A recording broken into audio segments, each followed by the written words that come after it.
Welcome to the Dynamic Leaders Podcast, a product of Talent 409. I am your host, Colin. Thank you for joining us today. Go to talent409.com to learn more about how we can help your team or organization with their leadership and culture development.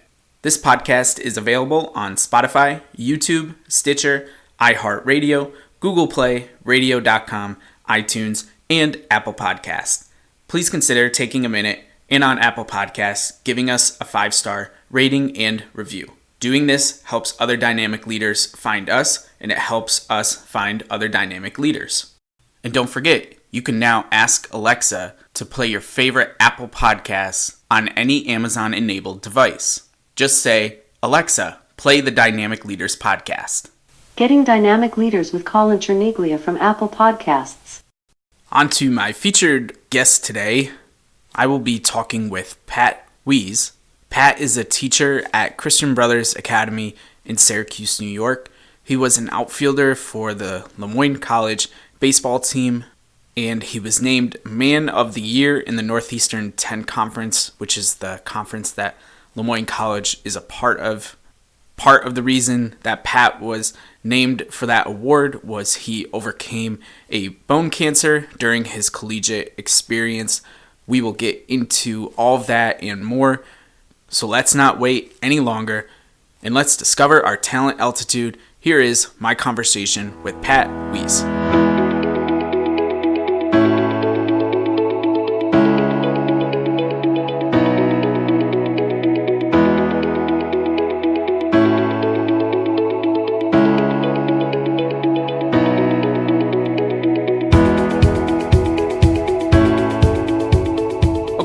Welcome back to the Dynamic Leaders Podcast. Today, my guest on the line with me is Pat Wiese. Pat, thank you so much for joining the show. Yeah, Colin, thanks for having me. I'm excited to dive in and get talking. Absolutely. I'm excited to get through all we have to talk about in this conversation today. We have plenty to get to, and I'm not going to spoil it for everybody. I want to give you an opportunity first, though, before we get too far away, to tell the listening audience a little bit about yourself. So please tell us, who are you? Yeah, so I'm a Northeast boy. I'm a Central New York. I was born in New York City, but eventually made my way to Syracuse with my mom and dad. And so I grew up in Syracuse, New York, ever since I was about 3 to 4 years old. Grew up here, went to elementary school here, went to high school, obviously, and then I stayed pretty close home here in Syracuse. I went to a local college named Moyne College here in upstate New York. Then outside of college, again, I don't know, I just enjoyed my time in Central New York. I'll get more into my baseball career at Moyne and my summer baseball and everything that had to offer, and taking me kind of up and down the East Coast. And ever since I was up and down the East Coast, I played in Virginia, I played up in Vermont. It was always nice coming back home. So everyone says, well, how do you just stay in one spot? I tell them, to be honest, for 26 years, I've been all over the place. New York City, I've been to Puerto Rico, Virginia, Vermont. And I don't know, something about home always stuck with me. So I got a job here in Syracuse. And I'm working as a middle school teacher, actually at the high school that I attended at Christian Brothers Academy. I'm in my 4th year here at CBA, and I absolutely love it. I didn't go to school, to be honest, to be a teacher, and I'm sure we'll get more into that later when we talk about my college career. But it kind of just bounced my lap, and I absolutely enjoy every second of it. And I'm looking to further my education to kind of like a leader management kind of thing. So I'm looking forward to my future. I'm really excited in the position that I'm at right now. Awesome. And I'm just going to take a guess here, but do you like snow? I love snow. Everyone, being up here, I was always around it. And I have friends that moved out and they go down south and they love it all. But I just can't imagine not doing the 4 seasons. It's something about change. I'm kind of like addicted to change. I hate getting complacent with things. And, when the fall comes, the winter comes, spring comes, and the summer comes, they all bring a different feel to my life. And I kind of like that. What do you think that attitude. Maybe we're jumping too far ahead, but being addicted to change, I don't know that that's necessarily something that most people would say about themselves. I think that the natural inclination is to be resistant to change. And you see it all the time, whether it's people in your personal life, whether it's celebrities, whether it's professional athletes. Change takes acclimation. It takes some time. So for you to say that you're addicted to change is definitely refreshing and is somewhat unique. So I'd love to hear a little bit maybe as to why you've adopted that attitude in your life. Yeah, I know. And I say that to people that I do like change. And don't get me wrong, as humans, we are creatures of habit. And we always have our little tendencies that we always fall back to, which I do as well. But for like the bigger picture with things, I look around and I just see too many people that just go through the motions when they wake up. And to me, that doesn't really bring a lot of excitement. Now, I wasn't always that way. People go, well, you never went out of Syracuse. So I guess that's been that one consistent, like that one constant with me. But no matter where, physically, right, the emotional part of you, the intellectual part of you is always growing. You might stop growing physically, but the mind is an incredible thing. And the only way that the mind can get better is if you're thrown into different scenarios where you're bound to fail, right? You're supposed to fail, you want to fail. And I see too many people that they fail at something, and then all of a sudden they kind of give up and they go back to what they were acclimated to. I guess where that change came from me, obviously it hasn't always been there. But when I went to Moyne College. Being a Division I athlete, you had to juggle a lot of things. You had to juggle classes. You had to juggle going to practice for 3 to 4 hours, then lifting weights. So you're kind of always on the go. You're always on the go. And it actually happened that going into my senior year, this is where it really hit me that you got to be accepting of everything that's going on. You're dealt with the cards that you have, but you got to be able to play those cards. You're not able to change like the situation, but you can obviously manipulate around things, play your cards to the best advantage. So going into my senior year, I was actually diagnosed with outfield, which is a form of bone cancer. And I experienced this pain as I was at Moyne playing baseball. But, a lot of athletes on this podcast, I'm sure they can all attest to that. We get banged up. We don't care. We're back on that field. And all we want to do is we want to perform. And we know that a little function boost can't hurt us. So my junior year, I was experiencing pain in my right knee. But, once the game actually started, that adrenaline kind of kicked in, asked that pain for the time being. And I would go if I was 3 to 4 pain months. So then the next 2 weeks, I would be supposed to do where I lived in a townhouse just outside of our campus. So I had to walk to class.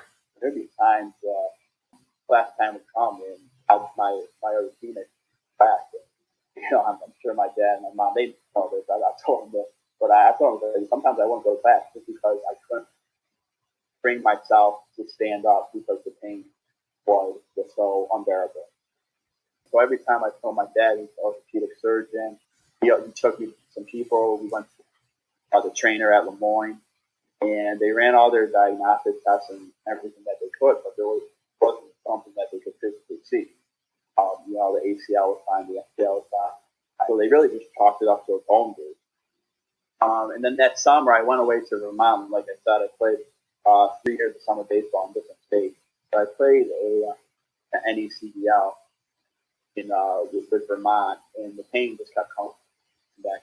By the time I started my senior year, the same thing happened. I couldn't, if I had a class on the second floor and there was no elevators, in my mind, I was like, I can't go because I'm there. There's just so much pain. Yeah, so about a year had gone by with all this pain. So my dad takes me to his office, which is in Syracuse, in the private sector. Going to his office, I get an X-ray scan. Right when I walk out of the X-ray, my dad, I can tell he's kind of choking off. And all he says to me is, I have a tumor. Now, being 20, I was 21 at the time, being 21 years old, I should know what a tumor was, but I really didn't. We associate the word with cancer. Dad said I had cancer, so I had to go and run more tests right then and there at the same time. So I jumped in the MRI machine, and it was about an hour past. As that time goes on, I'm kind of sitting. I don't know if you've ever had an MRI, but you're in that machine, it is definitely loud. Right? You got buzzers, you got beepers just going off and everything. And all I had were my thoughts of that I had. And growing up, right, no one close to me really was affected by this disease. So I wasn't really around it. Obviously, you hear about all these stories about famous people or friends that might have it, but no one really close to me had it. So after we run the test, I get in the car with my dad, and I just tell him just drop me off. I got to just talk to some friends. And as I always do, I go on my phone, or as anybody does, we're uncertain about something, right? We go to Google. Google's a great thing. So I Google the death rate for osteosarcoma, and two numbers show up: 66% and 33%. 66% was the chance of survival if the tumor was localized. So if it had not spread, I still had a 66% chance of living. Now, if the tumor had spread, then that chance of living actually went down to 33%. So if it had spread, the chance of survival for any osteosarcoma patient is 66% chance of dying. So if you really think about it, if you have a die, right, a six-sided die, 1 through 6, you go ahead and roll it. If my tumor had spread, then I was basically 4 numbers at die of showing up and being dead. So if my numbers are 1 to 4, go ahead and roll a die. If 1, 2, 3, or 4 come up, I'm basically dead, to put it simply. So basically what we had to do is we had to go to Dana-Farber in Boston to run more tests. So we go to Dana-Farber, and they run more tests for a couple of days, and fortunately the results come back that the tumor is localized. So they had to go in, and what my dad calls it is they had to go in and give me a knee replacement on steroids. So what they had to do is they had to take out about half my femur, half my tibia, and then all the muscles, the tendons, the ligaments right in my knee. So I basically have an extended knee replacement. And then I had to go through about 6 months of intense chemotherapy. That was as my senior year was going on. So that whole mindset we were talking about where like I'm addicted to change, I was kind of given the biggest curveball being a baseball guy of my life. And I had two things. I could just sit there and accept it, or I could understand that this is out of my control. Something a lot bigger than me is happening that I have no control about. But I can just go ahead and I can play the hand that I'm given to the best of my ability. So I kind of just from there on out, I've just kind of always lived my life of when something does happen, don't complain. And I grew up that way. My dad is one of my biggest influences out there. And he had the same attitude. He just attacked everything, basically a positive attitude, and he didn't shy away from anything. If something didn't go his way, he just showed us that, all right, find another way to get it done. To this day, that's probably one of the biggest things that I'm thankful for is that mindset of you just can't give in. Us as humans, right? We go through every single day. No one goes through every single day perfect day. Now, it might be near perfect, but some other days it might be 99% disaster, and you might just throw in the towel. But the biggest thing that I've learned for where I am right now is that you just got to be able to make an adjustment. If something doesn't go your way, find another way around it to make that thing successful. So that's kind of why, like, I accept change. I accept obstacles, and it's a good thing. It's the only way you can learn to grow is being put in a position where you have to make a decision and you're uncomfortable. Right? Once you're uncomfortable, you have to understand that it's a good uncomfortable. Stay with it.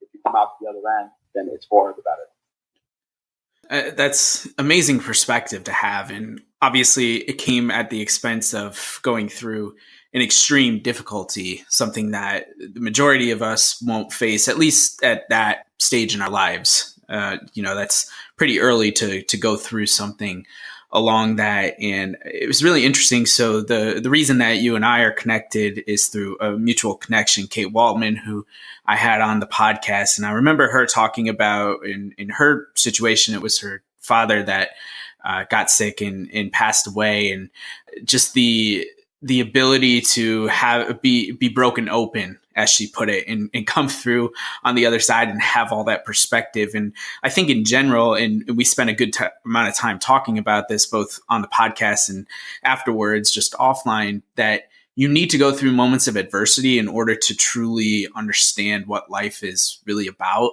or at least as what we can as human beings understand life to be about. You've obviously experienced a moment of adversity that is unparalleled to a lot of us, and your perspective as a result of that is super positive. It's really encouraging, I think is a great word to use, because I see that, and I'm not trying to put these people down, but I see people that get sick, that have cancer, that have a disability, and they use that as an excuse to be lazy or to complain or to blame all of their quote unquote problems on other people. And that's not the attitude, and that's not the perspective I'm getting from you. Is that accurate? Yeah, that's absolutely true. And when people find out about my story and they go, man, I had no idea that you went through that. You had such a positive outlook on everything. I can't take full credit. I mean, yeah, it's part of who I am. But growing up, I had the world of support from my parents. I got two older brothers. I got a younger sister. I got a great family that's in Syracuse. And it's kind of just the culture of growing up that made me or formed me to have that way of life. Being an athlete, my dad always made sure that I played 3 sports. Never wanted me to specialize in one sport, because each sport, so I played soccer, baseball, soccer in the fall, basketball in the winter, and then baseball in the spring. My dad was a big advocate of not specializing in the sport, because sport gives you a different set of skill sets along the way. And each sport, right, being athletes, we know that, and in practice or a game, that's the one of the times where almost nothing you goes your way. You play soccer, you play basketball, when you play baseball. And you talk about the game of baseball, right? If you fail, if you hit 300, you fail 70% of the time. Right. So if you're failing 70% of the time, it's actually going to result in you ending up the Hall of Fame. And so it's just kind of those things growing up that, my dad, don't whine, don't complain. Have a positive outlook on things. Things aren't going to go your way. You're going to get a bad call on you. But you just got to go ahead and take that next step and take on what's going to happen. So life in sports really just prepared me for basically the ultimate challenge that was thrown my way. And I wouldn't be able to say, I know I wouldn't be able to go that where I am now, everything that we're doing with the foundation. Right. And I see it as a teacher. A lot of people struggle, or a lot of teachers, a lot of adults struggle and don't do what you ask of them. And a lot of the questions, what's wrong with them? Oh, why are they acting this way? What is making them feel? Right. Obviously, everything that we do means we've learned from our past. We just don't go ahead and, whether it's reading a book, we watch YouTube, everything that we learn or try out or we see is from people in the past. Now, if you have that moral compass you following that you look up to, then down the road, it's just practice. So I guess I was very blessed. Just what I'm trying to say is I'm very blessed of being surrounded by such amazing people that when this thing did happen, I was able to take it on a little bit on my own. But 2 things. You obviously had, as you mentioned, a really great supporting system at home. That's probably the single most important aspect of everything. But I think as an athlete, and in particular as a baseball player, that's where you went the furthest with sports. You are uniquely positioned to deal with failure and to deal with disappointment. As you mentioned, a 300 hitter, which for people that don't play the game of baseball or don't understand the analogy, a 300 hitter in Major League Baseball is considered Hall of Fame worthy. So nowhere in sports, nowhere in the business world can you be good at something 30% of the time and and be considered Hall of Fame worthy. Not even close, right? Right. You're not going to make it. And it's really amazing. I had somebody recently say this. I can't remember who it was off the top of my head, but they were like, if you really think about it, when you play baseball, it's always 1 against 9. And it's amazing that even 3 times out of 10, you can get a base hit because it's the percentages are just so much against you. So I think being able to have been brought up in an environment like that where you'd probably already tasted your failures and those type of things, but being able to learn from that and use that in your personal life when you were going through everything that you outlined for us, I think just uniquely positioned you to be able to succeed and to steal Kate's phrase to be broken open afterwards. So I appreciate you sharing all of that. And I know, obviously, sometimes that can, regardless of the time and the detachment from it all, it can still be difficult, especially if you're the one experiencing it. So I certainly appreciate you sharing all that with us. Yeah, no problem. We learn from other people's stories. Hey everyone, Christine here to talk about a sponsor of this show, my own business, Sweat with Stods. Head over to sweatwithstods.com to get the workout that suits your needs, whether you work out at home, in the gym, or you're brand new to fitness. There's something for everyone. Podcast listeners also get a special discount with code DYNAMIC at checkout, so be sure to head on over there after this. Thanks, and back to the show.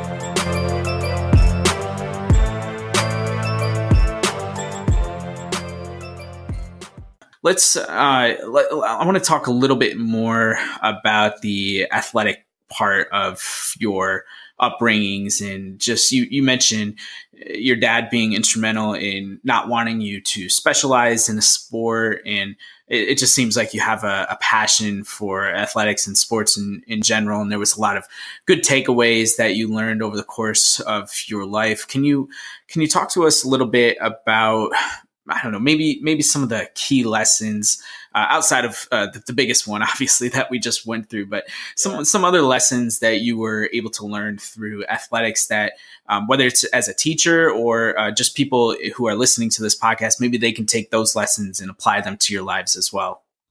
So one of the big things was going back to my parents. Growing up, that they always wanted us to stay active, and they always wanted us to play multiple sports. And along those lines, they never forced us to play a particular sport. So they were always open for us to try new things and to figure out the niche that we wanted. But their big thing was to always be active and always play multiple sports. And growing up, what that did, a couple things that did for me was playing 3 different sports growing up in high school was that pushed me into more friend groups. So not everyone played every sport. So during the fall season, I had a good group of friends that would soccer, basketball, and baseball. So it forced me to be able to communicate well with a lot of different varieties of people. And to this day, I feel so comfortable with one talking in front of people. 2 other things that come right to my mind is I was in elementary school, and it's weird that I keep talking about my dad. I guess I should call him after this. What a great job he did. But after an elementary school game, we played a team called St. Pat's. It's on the west side here of Syracuse. And you walk into their gym, and it's one of those gyms where the 3-point line doesn't extend all the way. So basically, you can't hit a 3-pointer from the corner because it's out of bounds. You only couldn't have been more than, 20 feet tall, 25 feet tall. And now we're in 6th grade, and we had a really good team. So we go into that game, and we actually lose. And throughout the game, I just kept getting so frustrated because my first couple shots, and then now I would get frustrated, and then all of a sudden I would take turnovers. And throughout the game, I just knew I was like, oh man, when I go home, my dad is going to hate me. So I get in the car, so we're leaving the gym, and my mom was there too, and I wanted to go home with my mom. So my dad just goes, nope, get in the car with me, we're coming home. And so I go, oh, here we go. So I get in the car, and about the 15-minute drive home, he actually goes, So to make matters worse, I'm just driving there. I know I did things I wasn't supposed to do, but he didn't say anything. He just let me think about it for a little bit. And then we got home, and he just turned to me and he goes, "You know what I'm going to say?" I was like, "Yeah, I know. I got to stop complaining. Right? It's out of my control. I can't control the size of the court. I can't control how tall the team. I get it. I just got to go ahead and deal with it and come out better because the other team has to go through the same situation I did." So making that adjustment, that not everything is the same thing with baseball. You know, it's playing on the field all the way around. Taking the infield nuts, maybe the top, maybe the outfield is bold, or it's got some filter, pivot, so get it that high. You bobble it and the guy goes from first to third. So it reinforced the idea of that not everything is a cookie cutter perfect situation.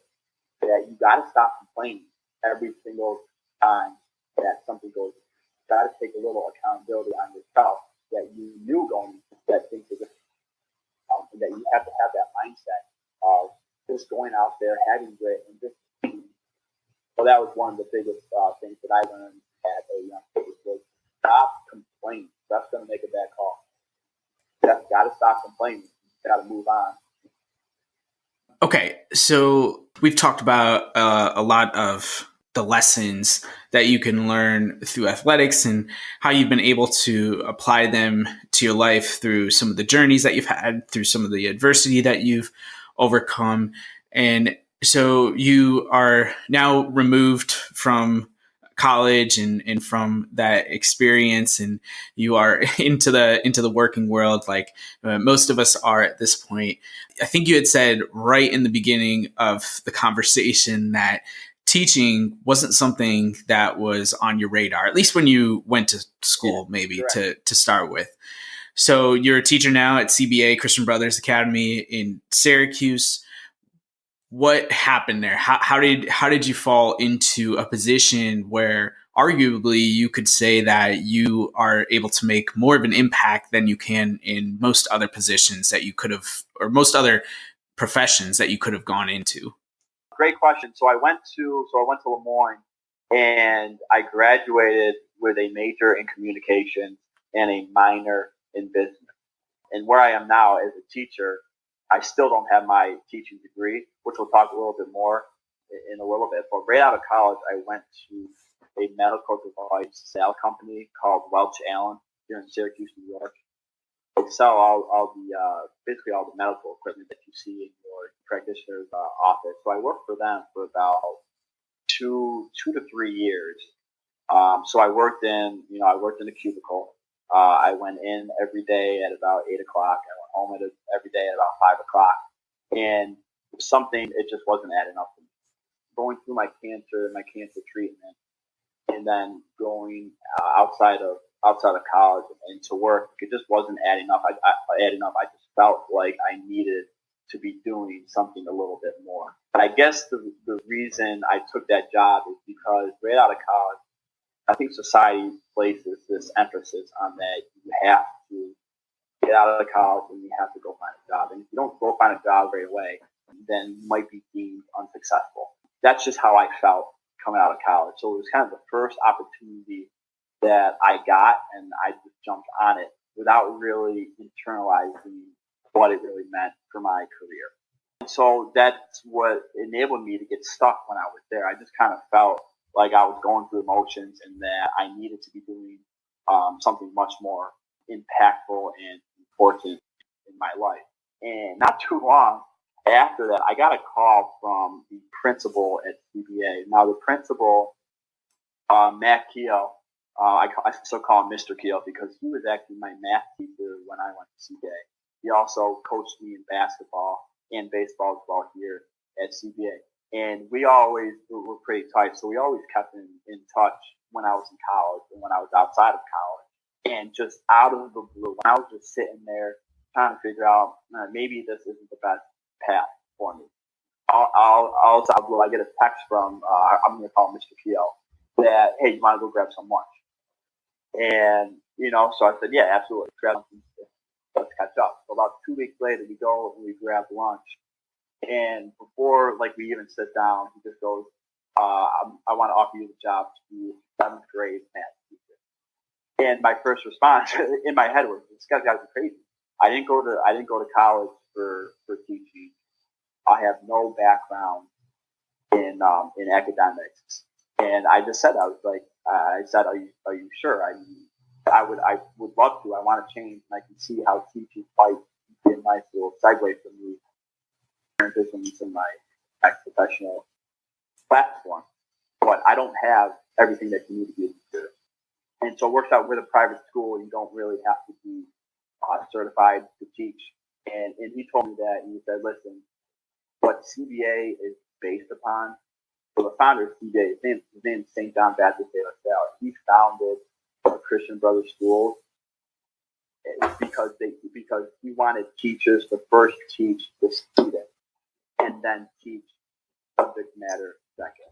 So he was a big believer that if you don't communicate with people, if you can't be in touch with someone, if you can't understand how someone, then there's no way that you're going to be able to teach them to be active in the coach study.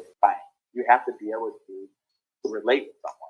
And I have a sign in my classroom that says that no one cares how much you know until they know how much you care. And within talking with Mr. Keogh, he just gave off that vibe where he trusted me to form relationships with students, and then everything else after that would fall. Now, going to high school, it did help me that I was in all honors math class, and I did still take some business classes in college, so it wasn't too difficult with the subject matter. And to this day, in my 4th year of teaching, that's still absolutely rung true to me. Is I can teach these kids anything as long as they know that I care. And I feel like that's anything with a president, a CEO. You look at all these successful companies, a lot of them, you look at the people up top, and they're doing so much work outside. They're helping the society, and they're really investing a lot of money, a lot of resources in employees, and the employees are wanting to stay because they know that people are the most important thing to making things successful, whether it's teaching, whether it's sports, whether it's coaching, which I've come to realize the last 4 years as well, as I'm a coach here. In outside world, as I talk to other people, you can't accomplish anything in your area, in your walk of life, if you aren't able to work with and you aren't able to communicate with people, because the person is the most important thing. And that's just something I've learned about my last 4 years. I love that perspective, and I love that you want to care so much that you want to be able to have an impact, that you're not just teaching kids their schoolwork, right? You're teaching them about more than just schoolwork. You're teaching them about aspects of life and how to communicate and how to be good people towards one another. What I'd love to dive a little bit deeper into is when there's that inevitable disconnect, when you have a student that you can't get through like you do with most others, or they're just not responding, whatever the reasoning is behind it. How do you deal with tougher, difficult situations like that when obviously it's clear that you still want to make an impact, but maybe the person on the other side isn't as receptive? Yeah. Also, that's a great question. And I have run into situations like that. And the best advice that I have been able to come out with that is you have to just give it time. Especially the age that I'm teaching. I'm teaching 12 and 13-year-olds. And they know when you are not true to yourself. And once they realize that you're not being true and you're just kind of being fake, as they say, then they sniff that out, and they'll just kind of lose focus, and they'll lose interest in you as a person and as a teacher. So just the ability of, like I said, of just caring for every single person goes a long way. I've had teachers growing up where they were just more concerned about a group other than the whole class. And I've realized that if you show everybody the decent respect that they deserve, and if you give it time, I found out that kids will eventually come around. Now they might not come around in 7th grade. I've had a couple of students that are now freshmen, that are now sophomores, that have come back, and that where I thought that I had failed them, because we didn't form that connection, they have come back and said, you know what, thank you for not blowing me off. Thank you for just consistently being there and just consistently asking me if I'm okay. Even if I didn't say anything, I appreciate that now that I'm older, that you were still there even though when I was kind of blowing you off. So the biggest thing that I would tell people is that you have to be, one, you have to do what you love, because if you do what you love, then you care. And you can show that, and you could show caring from the start of the day to the end of the day, doing what you love. Kids and students, they will see that in you. And later on in life, they'll come back and be like, you know what, you really did care for me. And I appreciate that. When you get your students each year, is that a brand new slate of students that come in? Oh, that's what makes it great. Brand new every year. Okay. Again, like that whole change thing. So I could go a whole year, and then the following year I have 125 new students. So it's trying to form relationships 125 more times. So it's that constant change, right? You gotta understand that everyone thinks teaching is okay. You just do the same thing every year, but you're not. The subject matter is the same. Right. It changes year to year, but all the kids change, and that's who you're teaching. And that's the biggest thing that people, I think, don't understand about teaching is that a lot of people think that they can do it because they can just get up there and they can teach their subject matter, but it's the kids that you're teaching. You got to teach them first before you're able to teach your subject matter. Yeah, absolutely. So the reason I was asking that, and I'm glad you said that it's 125 kids, because this will expand the question a little bit more, but I'm really interested to know, maybe now, what'd you say, 4 years of teaching? So maybe you have some type of average that you can think back on, but how long does it take each year to really get comfortable? I know it's like, I'm not going to try and nitpick it for each 125 individual students, but how long in general does it take each year to get to that point where you're all kind of comfortable with each other and get that feel that you're looking to cultivate in the classroom? Oh, Colin, that's probably one of the best questions I've ever heard. The reason is because we live in a microwave society, right? You know what that is, right? We always want something in us. And if it doesn't instantly come, then we kind of just give up and we go to the next best thing. So to go back to your question, I mean, I've had classes where I've connected with them. It probably takes, so we're in December, so September, October. It probably takes the quickest November. So it probably takes about 3 months until the whole class, I feel like, is connected. This year, it's taking a little bit longer, but as we get into December, I'm starting to really finally see the connection that I'm forming with the students. So this year, it's taking a little bit longer. Now, not to say that's a bad thing, right? Because as individuals, we're all different. But yeah, that's probably one of the most unique and great questions that I've ever been asked, because we always want the instant approval. Yeah. And we got to be able just to step back and to understand that, you can't build it all in a day. And some days, some years it might take 3 months. Some years it'll take 5 months. You just trust it. If you just keep at it, then eventually things will be where they should be. Again, I think your perspective is spot on there. And I think as a society, we get ourselves into trouble when we look at only the end result of somebody's life or a certain event. We don't see everything that led up to that point. Like if you break down, I use Abraham Lincoln all the time because it's a pretty well-known name still. And he's a great example of somebody that failed time and time again before he became arguably the greatest president that the country's ever had, right? So it's one of those things that when you're teaching, when you're coaching, those things are both obviously super relatable. And it bothers me. The reason I'm asking is because it bothers me personally when somebody, whether it's a parent or just somebody from the outside, expects everything to be 100% the way they're supposed to be on day one, after practice one, after only a couple hours together. Like you can't just do it that way. So I love that you have the foresight to be able to see that every year and be able to treat each group differently and understand.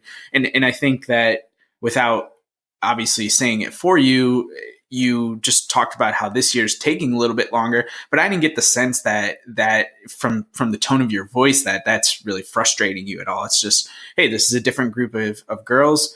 We're rolling with the punches. We're learning, and now it's starting to. It took a couple extra weeks, but now it's starting to come into its own. And I just really want to acknowledge you for that, because I think that's a special attribute that can make you successful, and both as a teacher and as a coach. That's why I go back and I just applaud you. What a great question that was. And right before I hopped on, I had basketball practice, and it was probably one of the worst practices we had. And I sat down. I'm starting to get frustrated. I'm like, you know what? We're only 3 weeks in. Things are supposed to be messy. Like, how are they supposed to be good if they can't be messy first? Right? You just can't jump in there, and you just can't be running the perfect offense. You had to see how things aren't supposed to be in order to be able to see how they are. So that was that's a great question. That was going to stick with me for a while. I like that. You can use it. You can when you're interviewing people in the future, you can steal that question. That's great. All right, consider it done. Yeah, absolutely. Cool. So I know we're for this point, I'm going back to we're backtracking a little bit, and we're going back to college and everything that happened there. But I want to again acknowledge and highlight that you were recognized for something that's pretty special. You were recognized as the man of the year in the Northeastern 10 Conference for. You played baseball at Moyne, and obviously talked about everything that you went through with the cancer and the adversity that surrounds that. I just love to hear from your perspective, your personal perspective on this, what that moment was like, because I can't imagine it. Obviously, I haven't experienced something like that, but I'd have to imagine if I could that was something that was pretty special. So again, right, I'll talk. We'll get into it a little bit deeper. Not too long, but again, that's not everything that I did.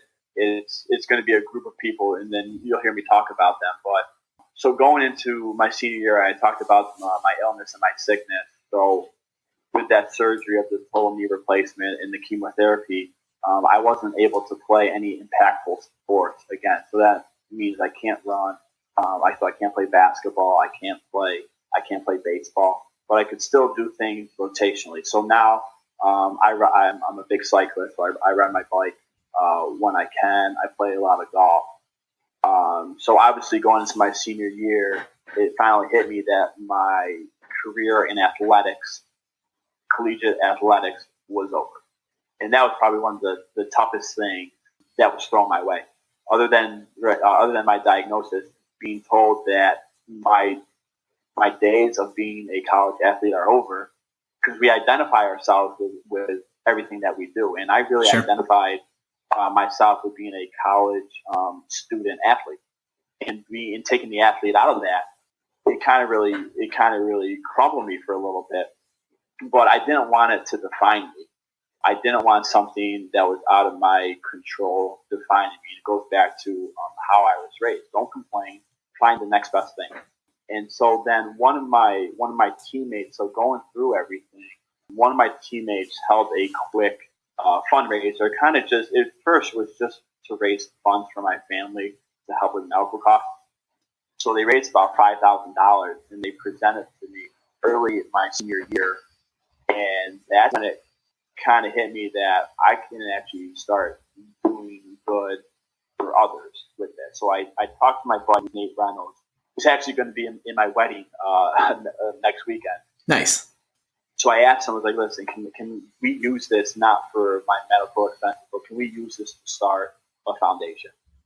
And he said, yeah, sure, whatever you want to do with it, we can run with it. And we both had a talk that it's not going to be easy running a foundation. All the behind the scenes work that goes with it, it's a lot. And we both said, you know what, it doesn't matter. Let's just go ahead, let's start it, and then let's see what happens from there. So throughout my senior year, we worked on raising funds, which is now called the Pat Wiese Foundation.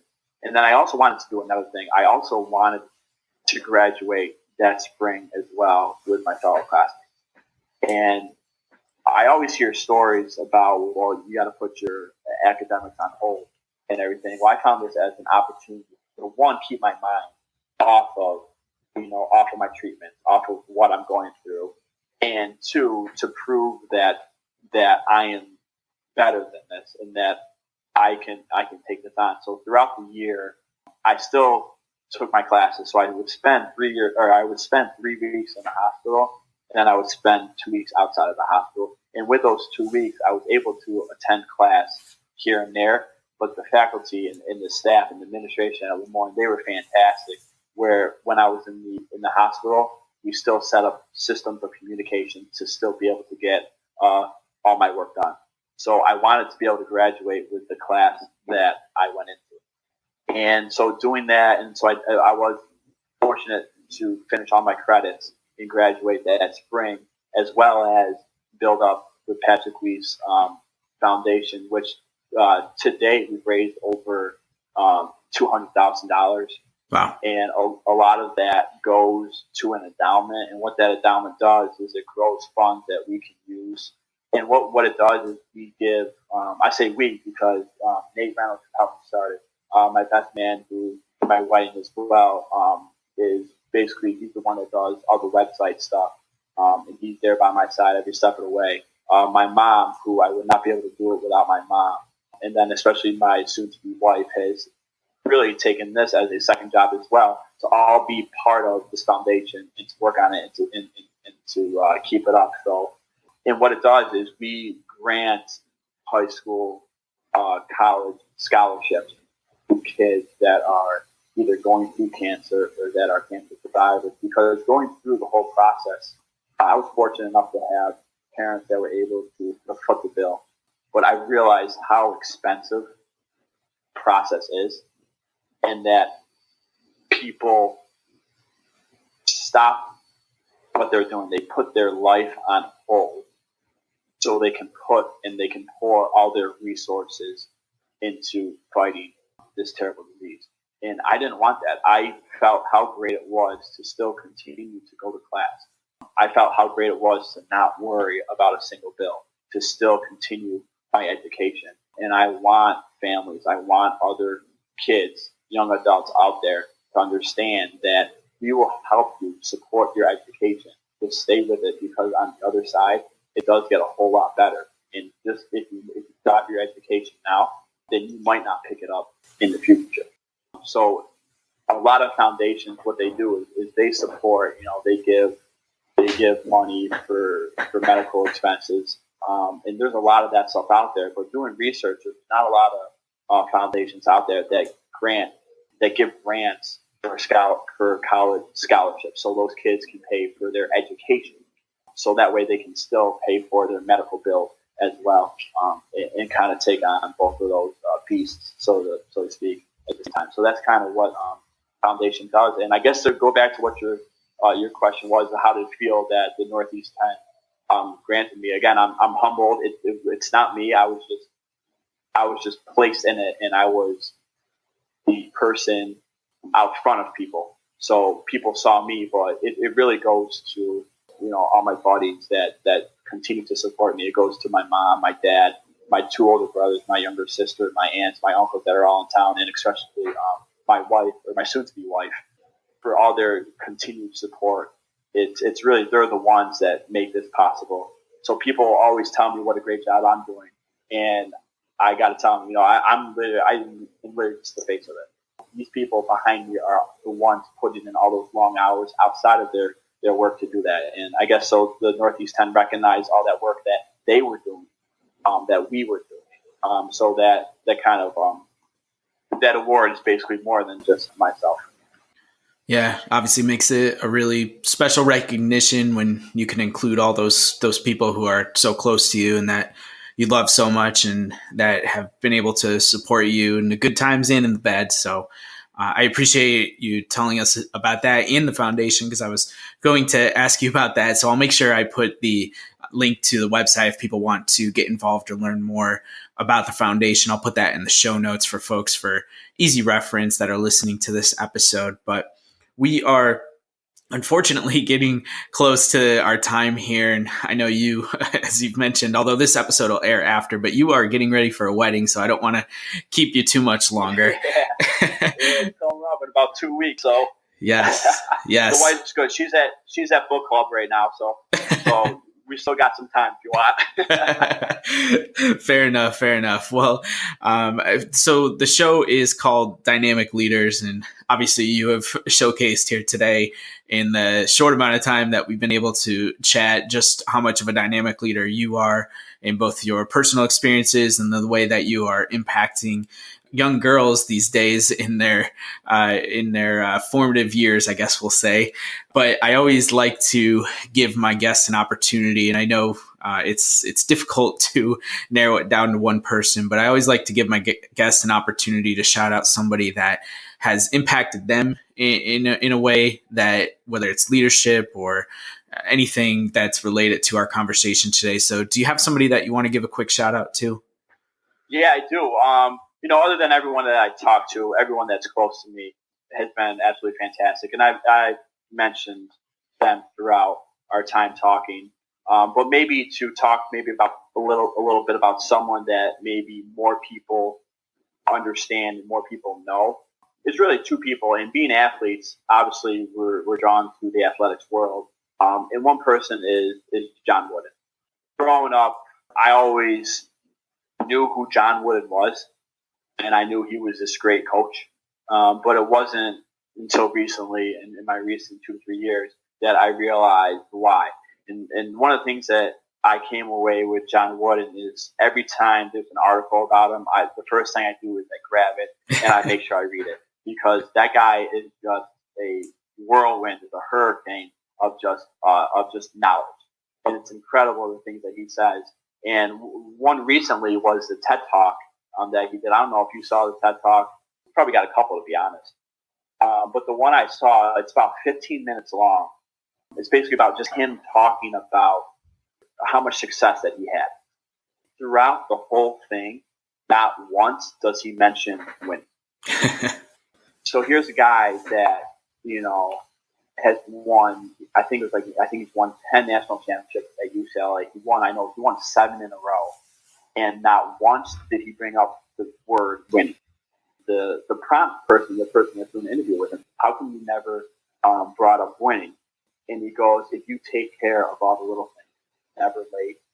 If my players are needy, I tell them never to criticize the teammate. If we take care of all the little things, and I take care of teaching the person, then winning will happen.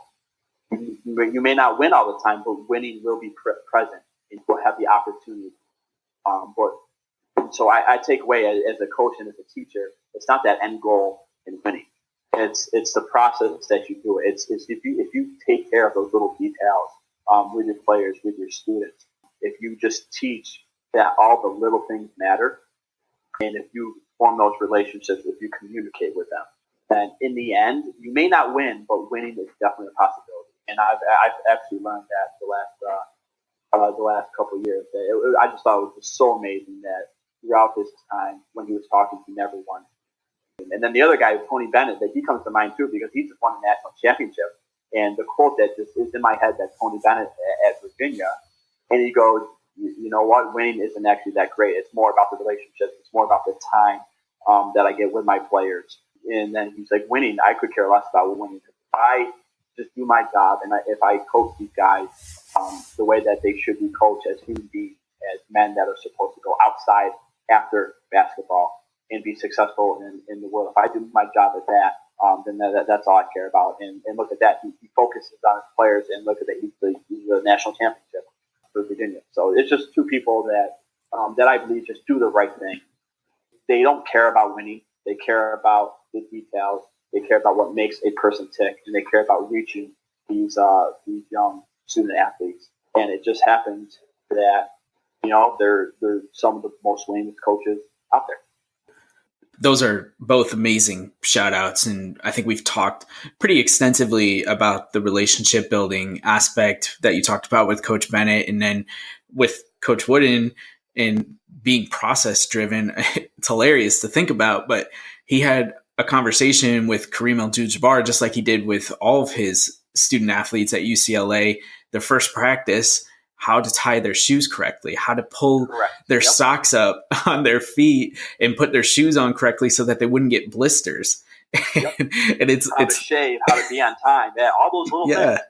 Yeah. And it's hilarious to think about when, especially someone like Kareem, who's obviously gone on to not only have an amazing basketball career, but has a very nice career off the court as well, and is a super influential person in his own right. And it's just amazing that those little aspects of what you teach matter much more than, like you said, the winning. I mean, the winning will happen, I think, naturally if you take care of those little aspects, but it's not what should be the motivator behind it. It should be just the process driven and relationship building. Those should be the primary things. So I love that you shouted out those two guys, because I think that really, yeah. And then you got Tony Bennett, who just turns down a multi-million-dollar offer at Virginia. Right. And what's that saying to his player? Like, he's in it for the kids. He doesn't care about the dollar amount that gets put in his bank account.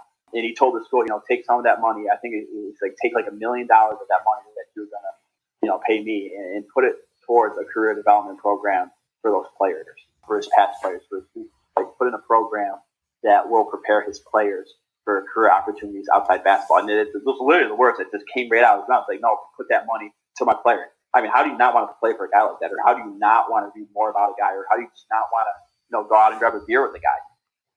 Yeah, absolutely. We need more leaders like Tony Bennett, like Coach Wooden, and like yourself. But we are getting there. Things can always be better. We're always learning, and I think that's one of the great powers of a podcast like this, is we can have people tell their incredible stories like you have today, and hopefully influence them to be better than they were before they listened to this episode. So, Pat, I again, this has been just a lot of fun for me. It's great to hear that obviously you're healthy and you're happy. You've got the wedding to look forward to, and a lot of other really great things that are going on in your life. But I just want to say thank you for taking time out of your busy schedule to hop on the podcast, share your story, share your guidance and advice. And I hope you enjoyed it, and I can't wait to see what the future holds for you. Yeah, Colin, thanks again for thinking of me. Yeah, it's always good just to help out good people, and this is something that all of us should strive to do. So again, thank you for having me on, and it was a blast to have this platform to share some of my insights that I have. I appreciate it.